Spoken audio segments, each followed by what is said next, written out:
जय हिंद, वंदे मातरम। दोस्तों स्वागत है आप सभी का आपके अपने परिवार दीक्षित एजुकेशन अड्डा पर है।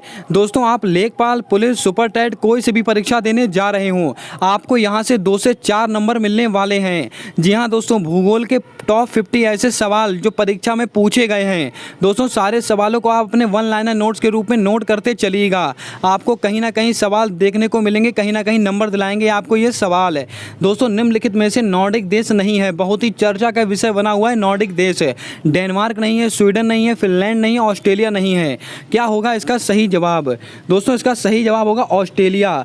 दोस्तों नॉर्डिक देश कौन कौन से मैं आपको बता दूं, Norway, Denmark, Sweden, Finland, Iceland. इसको आपको नोट करके रखना है, इन सारे नामों को आप नोट कर लीजिएगा। दोस्तों आपको नंबर दिलाएगा यह सवाल। तो आइए बात करते हैं अपने अगले सवाल को लेकर। जी हाँ दोस्तों, निम्नलिखित में से बाल्टिक देश कौन सा नहीं है? दोस्तों एस्टोनिया नहीं है, लातविया नहीं है, लिथुआनिया नहीं है, या इनमें से सभी हैं ये? क्या होगा इसका सही जवाब? दोस्तों ये सब चर्चा के विषय बने हुए हैं। बाल्टिक देश हो गया, नॉर्डिक देश हो गया, ये सब चर्चा के विषय हैं, इसीलिए इस सवाल को यहाँ पर इंक्लूड किया गया है। दोस्तों एस्टोनिया, लातविया और लिथुआनिया ये सभी के सभी बाल्टिक देश के अंदर शामिल हैं। तो ये इसका सही जवाब क्या होगा? ये सभी। इसको आप वन लाइनर नोट्स के रूप में नोट करके रखिएगा।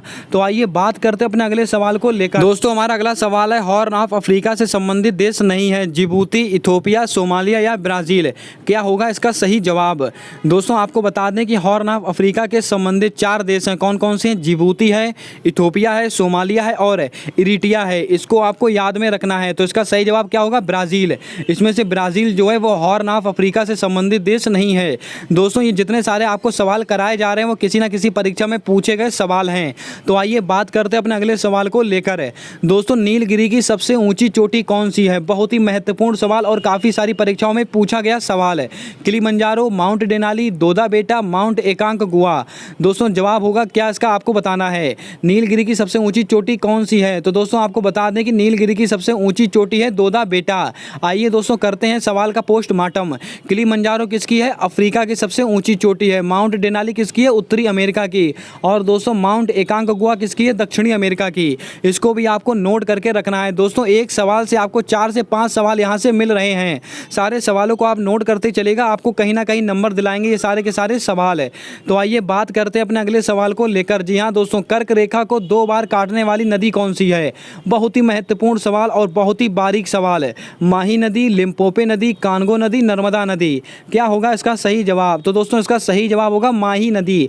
माही नदी कर्क रेखा को 2 बार काटती है। आइए दोस्तों जानते हैं और ऑप्शन के बारे में। लिम्पोपो नदी, दोस्तों यह नदी मकर रेखा को 2 बार काटती है।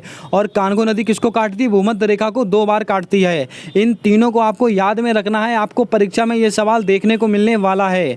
तो आइए बात करते हैं अपने अगले सवाल को लेकर। जी हाँ दोस्तों, बेरिंग जल संधि किसके किसके मध्य है? बहुत ही महत्वपूर्ण सवाल है। काला सागर और ओजेब सागर के मध्य में है, प्रशांत व आर्कटिक महासागर के मध्य में है, मरमरा सागर व काला सागर के मध्य में है, या इनमें से कोई नहीं? बेरिंग जल संधि बहुत ही महत्वपूर्ण सवाल है। तो इसका दोस्तों सही जवाब होगा प्रशांत महासागर और आर्कटिक महासागर के मध्य में स्थित है बेरिंग जल संधि। तो आइए दोस्तों बात करते हैं अपने और ऑप्शन को लेकर। जी हाँ दोस्तों, काला सागर और ओजेब सागर के मध्य में कौन सी जल संधि है? दोस्तों काला सागर और ओजेब सागर के बीच में कर्ज की जल संधि पाई जाती है। और दोस्तों मरमरा सागर और काला सागर के बीच में बॉस्फोरस की जल संधि है। इसको भी आपको याद में रखना है। तीनों की तीनों संधियां याद करके रखिएगा, आपको कहीं ना कहीं नंबर दिलाएंगे ये संधियां। दोस्तों एक सवाल से आपको 3 से 4 सवाल मिल रहे हैं, सारे सवालों को आप नोट करते चलिएगा। दोस्तों विश्व की सबसे पुरानी वलित पर्वत श्रृंखला कौन सी है? काफ़ी सारी परीक्षाओं में पूछा गया सवाल है। अरावली पर्वत है, हिमाचल पर्वत है और एंडीज पर्वत है, या माउंट एवरेस्ट पर्वत है? क्या होगा इसका सही जवाब? दोस्तों विश्व की सबसे पुरानी वलित पर्वत श्रृंखला कौन सी है? तो इसको आपको याद में रखना है, अरावली। अरावली जो है विश्व की सबसे पुरानी वलित पर्वत श्रृंखला है। दोस्तों एंडीज, माउंट एवरेस्ट और हिमालय, इसके बारे में अभी हम आगे चर्चा करेंगे अगर ऑप्शन में ये सवाल आएंगे तो आइए बात करते हैं अपने अगले सवाल को लेकर। दोस्तों शिव समुद्रम जलप्रपात किस नदी पर स्थित है? काफ़ी सारी परीक्षाओं में पूछा गया सवाल। कावेरी नदी पर स्थित है, स्वर्ण रेखा नदी पर स्थित है, गोदावरी नदी पर पर स्थित है या नर्मदा नदी पर स्थित है? क्या होगा इसका सही जवाब? तो दोस्तों इसका सही जवाब होगा कावेरी नदी पर स्थित है शिव समुद्रम जलप्रपात। दोस्तों स्वर्ण रेखा नदी पर कौन सा स्थित है? हुंडरू जलप्रपात। बहुत ही महत्वपूर्ण सवाल। गोदावरी नदी पर कौन सा है? चित्रकूट जलप्रपात। और दोस्तों नर्मदा नदी पर कौन सा है? इसको आपको कमेंट बॉक्स के माध्यम से कमेंट बॉक्स में बताना है। दोस्तों याद में रखिएगा, शिव समुद्रम जलप्रपात किस नदी पर स्थित है? तो कावेरी नदी पर स्थित है। स्वर्ण रेखा नदी पर हुंडरू जलप्रपात स्थित है। गोदावरी नदी पर चित्रकूट जलप्रपात स्थित है। तो आइए बात करते हैं अपने अगले सवाल को लेकर है। दोस्तों 8 डिग्री चैनल किसको किसको अलग करती है? बहुत ही महत्वपूर्ण सवाल है, आपको परीक्षा में नंबर दिलाएगा ये सवाल। मोस्ट इंपॉर्टेंट करके इसको नोट करके रखिएगा। मालदीव को मिनिकॉय से अलग करती है, मिनिकॉय को करवती से अलग करती है, अंडमान को निकोबार से अलग करती है। दोस्तों आपके लिए लाइन से सवाल लगाए गए हैं। 8 डिग्री चैनल जो है मालदीव को मिनिकॉय से अलग करती है, तो उसका आपका सही जवाब क्या होगा? नंबर 1। दोस्तों मिनिकॉय को करवती से कौन अलग करता है? 9 डिग्री चैनल। और दोस्तों अंडमान से निकोबार को कौन करता है? 10 डिग्री चैनल है। दोस्तों 8, 9, 10 ये तीनों डिग्री चैनल हर परीक्षा में पूछे जाते हैं, इसको भी आपको याद में रखना है। तो आइए बात करते हैं अपने अगले सवाल को लेकर। जी हाँ दोस्तों, एंडीज पर्वत श्रृंखला किसका उदाहरण है? बहुत ही महत्वपूर्ण। ब्रह्मोत्सव पर्वत का उदाहरण है, बलित पर्वत का उदाहरण है, अपशिष्ट पर्वत का उदाहरण है या ज्वालामुखी पर्वत का उदाहरण है? तो दोस्तों इसको आपको याद में रखना है, यह बलित पर्वत श्रृंखला का उदाहरण है। बहुत ही महत्वपूर्ण सवाल है और काफी सारी परीक्षा में पूछा गया सवाल है। तो आइए दोस्तों बात करते हैं अपने अगले सवाल को लेकर। जी हाँ दोस्तों, सबसे ठंडा मंडल कौन सा है? क्षोभ मंडल, समताप मंडल, मध्य मंडल या आयन मंडल है? दोस्तों इन सारे के सारे मंडलों के नाम इंग्लिश में भी दे रखे हैं, क्योंकि कई बार ऐसा होता है कि इंग्लिश में नाम दे दिया जाता है ऑप्शन में और बच्चा कंफ्यूज हो जाता है। तो दोस्तों इसका सही जवाब क्या होगा? तो इसका सही जवाब होगा मध्य मंडल है। दोस्तों वायुमंडल का जो सबसे ठंडा मंडल है वो मध्य मंडल माना जाता है। दोस्तों क्षोभ मंडल में क्या होता है? मौसमी संबंधी जितनी भी घटनाएं होती हैं, कोहरा हो गया, बादल हो गया, पानी का बरसना हो गया, ओले पड़ना हो गया, ये सब किसके अंदर होते हैं? क्षोभ मंडल के अंदर होते हैं। ओजोन परत कहाँ पाई जाती है? ये समताप मंडल में पाई जाती है, यानी कि स्ट्रेटोस्फीयर में पाई जाती है। और दोस्तों आयन मंडल में क्या होता है? जो रेडियो संबंधित जो फ्रीक्वेंसी का कार्य होता है, रेडियो संबंधित कार्य होते हैं, ये सब आयन मंडल में पाए जाते हैं। इसको आपको याद में रखना है, ये आपको कहीं ना कहीं नंबर दिलाने वाला है।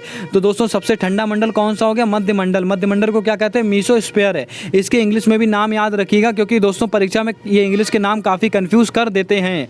तो आइए बात करते हैं अपने अगले सवाल को लेकर। दोस्तों बने रहिएगा वीडियो के साथ अंत तक, बहुत ही महत्वपूर्ण सवाल आप लोगों के सामने लेकर आया हूँ।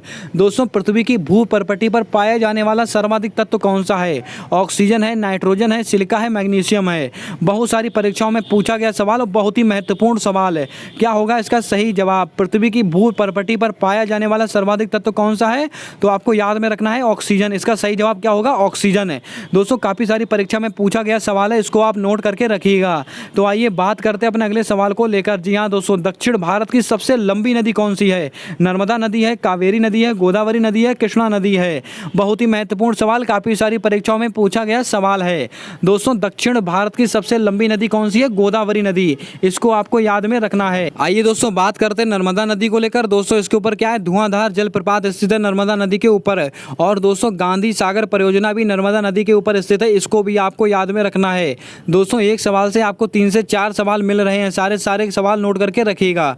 तो आइए दोस्तों बात करते हैं अपने अगले सवाल को लेकर है। अरब सागर में गिरने वाली भारत की सबसे लंबी नदी कौन सी है? नर्मदा नदी है, ब्रह्मपुत्र नदी है, नील नदी है, अमेजोन नदी है?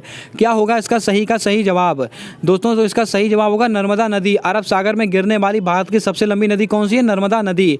और दोस्तों सबसे लंबी नदी कौन सी है विश्व की? नील नदी। और सबसे चौड़ी नदी कौन सी है? अमेजोन नदी। इसको भी आपको याद में रखना है। दोस्तों ये सारे के सारे सवाल किसी ना किसी परीक्षा में पूछे गए हैं, तो इसका आप वन लाइनर नोट्स के रूप में नोट करते चलिएगा। और दोस्तों जितनी व्याख्या यहाँ से बताई जा रही है उसको भी आप नोट करके रखिएगा, क्योंकि दोस्तों ये सारे के सारे सवाल आपको कहीं ना कहीं नंबर दिलाने वाले हैं। तो आइए बात करते हैं अपने अगले सवाल को लेकर। जी हाँ दोस्तों, भारत का एकमात्र तैरता हुआ नेशनल पार्क कौन सा है? बहुत ही महत्वपूर्ण सवाल है, बार बार परीक्षा में पूछा जाने वाला सवाल। सरिस्का राष्ट्रीय उद्यान है, काबुल लामजाओ, रामगढ़ विषधारी, देहिंग पटकाई? क्या होगा इसका सही जवाब? दोस्तों भारत का एकमात्र तैरता नेशनल पार्क कौन सा है? काबुल लामजाओ। कहाँ पर स्थित है? मणिपुर में स्थित है। इसको आपको याद में रखना है। देहिंग पटकाई क्या है? दोस्तों ये सबसे नवीनतम राष्ट्रीय उद्यान है, इसको भी आपको याद में रखना है। तो आइए बात करते हैं अपने अगले सवाल को लेकर। जी हाँ दोस्तों, पाक जल संधि किसके किसके मध्य पाई जाती है? भारत और चीन के मध्य पाई जाती है, भारत और श्रीलंका के मध्य पाई जाती है, भारत पाकिस्तान के बीच में पाई जाती है, या भारत व इंडोनेशिया के मध्य पाई जाती है? दोस्तों बहुत ही महत्वपूर्ण सवाल है, काफ़ी सारी परीक्षा में पूछा जा चुका है ये सवाल है। तो इसका सही जवाब होगा पाक जल संधि, भारत और श्रीलंका के मध्य पाई जाती है। दोस्तों भारत और चीन के बीच में कौन सी रेखा पाई जाती है? मैकमोहन रेखा। भारत और पाकिस्तान के बीच में कौन सी रेखा पाई जाती है? रेड क्लिफ रेखा। इसको भी आपको याद करके रखना है। दोस्तों पाक जल संधि किसके किसके मध्य है? भारत और श्रीलंका के बीच में। काफ़ी सारे बच्चे कंफ्यूज होकर पाक का नाम देकर भारत और पाकिस्तान लगा देते हैं, उनका सवाल गलत हो जाता है। आपको याद में रखना है भारत और श्रीलंका के मध्य में कौन सी संधि स्थित है? पाक जल संधि। इसको आपको याद में रखना है। तो आइए दोस्तों बात करते हैं अपने अगले सवाल को लेकर। दोस्तों हमारा अगला सवाल है, अरावली पर्वत की सबसे ऊंची चोटी कौन सी है? गुरु शिखर है, दोदा बेटा है, धूपगढ़ है या अनाईमुड़ी है? बहुत ही महत्वपूर्ण सवाल है दोस्तों, काफ़ी सारी परीक्षाओं में पूछा जा चुका है ये सवाल है। दोस्तों गुरु शिखर है, दोदा बेटा है, धूपगढ़ है, अनाईमुड़ी है? तो दोस्तों इसका सही जवाब होगा गुरु शिखर है। अरावली पर्वत की सबसे ऊंची चोटी कौन सी है? गुरु शिखर है। दोस्तों दोदा बेटा किसकी है? ये नीलगिरी की सबसे ऊंची चोटी है। और दोस्तों सतपुड़ा की सबसे ऊंची चोटी कौन सी है? धूपगढ़। और अनाईमुड़ी किसकी है? अनामलाई की। इसको भी आपको याद में रखना है।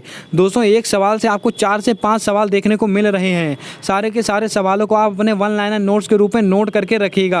आपको ऑप्शन सेलेक्ट करने में बहुत ही मदद मिलने वाली है। तो आइए बात करते हैं अपने अगले सवाल को लेकर है। दोस्तों महाराष्ट्र एवं कर्नाटक के मध्य संपर्क स्थापित करने वाला दर्रा। दोस्तों बहुत ही महत्वपूर्ण सवाल है, कौन सा है? पालघाट दर्रा, भोरघाट दर्रा, नाथुला दर्रा या रोहतांग दर्रा? दोस्तों जितने दर्रे सामने लिखे हुए हैं अपने आप में बहुत ही इंपॉर्टेंट दर्रे हैं। दोस्तों इसका सही जवाब क्या होगा? भोरघाट का दर्रा। महाराष्ट्र एवं कर्नाटक के मध्य में संपर्क स्थापित करने वाला दर्रा कौन सा? भोरघाट दर्रा। दोस्तों पालघाट दर्रा कहाँ पर स्थित है? यह स्थित है केरल के अंदर। नाथुला दर्रा कहाँ पर स्थित है? सिक्किम के अंदर। और रोहतांग दर्रा कहाँ पर स्थित है? ये दोस्तों स्थित है हिमाचल प्रदेश में। इसको भी आपको याद करके रखना है। तो आइए बात करते हैं अपने अगले सवाल को लेकर। दोस्तों हमारा अगला सवाल है, क्वेड संगठन में कौन सा देश शामिल नहीं है? दोस्तों एक तरीके से करंट का क्वेश्चन है और चर्चा का विषय बना हुआ है। दोस्तों काफ़ी सारी परीक्षाओं में पूछा जा चुका है ये सवाल है। कौन सा देश शामिल नहीं है? भारत नहीं है, ऑस्ट्रेलिया नहीं है, जापान नहीं है, चीन नहीं है। दोस्तों मैं आपको बता दूं कि इसमें 4 देश शामिल हैं। भारत है, ऑस्ट्रेलिया है, जापान है और अमेरिका है। यानी कि दोस्तों क्वेड संगठन में कितने देश शामिल हैं? 4। भारत, ऑस्ट्रेलिया, जापान और अमेरिका। इसके अंदर चीन शामिल नहीं है। तो आपका सही जवाब क्या होगा? चीन है, इसमें शामिल नहीं है। दोस्तों जो क्वेड संगठन की कौन सी एक्सरसाइज होती है? मालाबार एक्सरसाइज। मालाबार एक्सरसाइज जो होती है उसके अंदर है क्वेड के 4 देश भाग लेते हैं, भारत, ऑस्ट्रेलिया, जापान और अमेरिका। इसको आपको याद करके रखना है, नोट करके रखना है। तो आइए बात करते हैं अपने अगले सवाल को लेकर है। दोस्तों सू नहर किसको किसको जोड़ती है? बहुत ही महत्वपूर्ण सवाल। सुपीरियर और ह्यूरॉन झील को जोड़ती है, ओंटारियो और मिशिगन को जोड़ती है, मिशिगन और सुपीरियर को जोड़ती है, इनमें से कोई नहीं। दोस्तों ये सवाल इतना महत्वपूर्ण है कि काफ़ी सारी परीक्षाओं में पूछा जा चुका है ये सवाल है। तो इसका सही जवाब क्या होगा? सुपीरियर और ह्यूरॉन झील को जोड़ती है कौन सी? सू नहर है। इसको आपको नोट करके रखना है और वेरी इंपॉर्टेंट के रूप में इसको नोट करके रखना है, क्योंकि दोस्तों काफ़ी सारी परीक्षा में पूछा गया सवाल है। तो आइए दोस्तों बात करते हैं अपने अगले सवाल को लेकर। स्वेज नहर किसको किसको जोड़ती है? लाल सागर को भूमध्य सागर से जोड़ती है, ऑस्ट्रेलिया को पापुआ गिनी से जोड़ती है, ऑस्ट्रेलिया को तस्मानिया से जोड़ती है या काला सागर को ओजेब सागर से जोड़ती है? दोस्तों अपने आप में एक लाजवाब सवाल है और बहुत ही महत्वपूर्ण सवाल है। दोस्तों स्वेज नहर किसको किसको जोड़ती है? तो आपको याद में रखना है, लाल सागर को भूमध्य सागर से जोड़ती है। तो आइए दोस्तों करते हैं ऑप्शन का पोस्टमार्टम। ऑस्ट्रेलिया को पापुआ गिनी से कौन सी जल संधि जोड़ती है? टोरस की जल संधि जोड़ती है। इसको आपको नोट करके रखना है। दोस्तों ऑस्ट्रेलिया को तस्मानिया से कौन सी जोड़ती है? बोस की जल संधि। और काला सागर और ओजेब सागर के बीच में कौन सी जल संधि है? कर्ज की जल संधि। इसको आपको नोट करके रखना है। सारे के सारे सवाल बहुत ही महत्वपूर्ण हैं। तो आइए बात करते हैं अपने अगले सवाल को लेकर है। दोस्तों मर्रे और डार्लिंग नदी किस महाद्वीप में स्थित है? बहुत सारी परीक्षाओं में बार बार पूछा गया सवाल। मर्रे और डार्लिंग नदी जुड़वा नदी बोली जाती हैं, कहाँ स्थित है? ऑस्ट्रेलिया में स्थित है। इसको आपको नोट करके रखना है। दोस्तों प्यासी भूमि की धरती कौन सी है? ऑस्ट्रेलिया। ये भी आपको नोट करके रखना है। दोस्तों इतने सारे सवाल आपको यहाँ से बताए गए हैं, सारे के सारे सवाल किसी न किसी परीक्षा में पूछे गए हैं। तो उम्मीद करता हूँ ये सारे के सारे सवाल आप नोट कर रहे होंगे अपने वन लाइनर नोट्स के रूप में। तो आइए दोस्तों बात करते हैं अपने अगले सवाल को लेकर। दोस्तों हमारा अगला सवाल है, किम्बरले की खाने कहाँ स्थित है? साउथ अफ्रीका में स्थित है, कनाडा में स्थित है, अलास्का में स्थित है या ऑस्ट्रेलिया में स्थित है? क्या होगा इसका सही जवाब? दोस्तों किम्बरले की खाने कहाँ पाई जाती हैं? तो आपको याद में रखना है कि साउथ अफ्रीका में पाई जाती हैं किम्बरले की खाने। दोस्तों कनाडा में नहीं पाई जाती हैं, अलास्का में नहीं पाई जाती हैं, ऑस्ट्रेलिया में नहीं पाई जाती हैं। ये भी एक महत्वपूर्ण सवाल है, इसको आप नोट करके रखिएगा। तो आइए दोस्तों बात करते हैं अपने अगले सवाल को लेकर है। दोस्तों हमारा अगला सवाल है, कनाडा और अमेरिका के मध्य में सीमा बनाता है 47 डिग्री दक्षिणी अक्षांश, 49 डिग्री उत्तरी अक्षांश, 49 डिग्री दक्षिणी अक्षांश या 45 डिग्री उत्तरी अक्षांश? बहुत महत्वपूर्ण सवाल है, काफ़ी सारी परीक्षाओं में पूछा गया सवाल है। दोस्तों कनाडा और अमेरिका के मध्य में सीमा बनाता है कौन सा अक्षांश? तो आपको याद में रखना है 49 डिग्री उत्तरी अक्षांश। बहुत ही महत्वपूर्ण सवाल है, इसको आप इंपॉर्टेंट के रूप में लिखिएगा। तो आइए आइए दोस्तों बात करते हैं आज के अंतिम सवाल को लेकर। दोस्तों अफ्रीका संघ का मुख्यालय कहाँ स्थित है? बहुत ही महत्वपूर्ण सवाल है। कैनबरा में स्थित है, ओटावा में स्थित है, अदिस अबाबा में स्थित है, हवाना में स्थित है? तो इसका सही जवाब होगा अदिस अबाबा में स्थित है अफ्रीका संघ का मुख्यालय। दोस्तों इसमें ऑस्ट्रेलिया की राजधानी क्या है? कैनबरा, इसको आपको नोट करके रखना है। दोस्तों कनाडा की राजधानी क्या है? ओटावा। और दोस्तों क्यूबा की राजधानी क्या है? हवाना। दोस्तों इनको भी आपको याद करके रखना है। दोस्तों ये आज के 25 सवाल थे, बहुत ही महत्वपूर्ण और परीक्षा में पूछे गए सवाल है। दोस्तों टॉप 50 सीरीज का अगला पार्ट यानी कि 25 अगले सवाल है दोस्तों अगली वीडियो में आप लोगों के सामने प्रस्तुत किए जाएंगे। बहुत ही महत्वपूर्ण सवाल होने वाले हैं। उम्मीद करता हूँ आज का वीडियो आपको पसंद आया होगा। बने रहिएगा हमारे यूट्यूब चैनल के साथ, सपोर्ट करते रहिएगा। मिलते हैं आने वाली अगली वीडियो में, तब तक के लिए जय हिंद, जय भारत दोस्तों।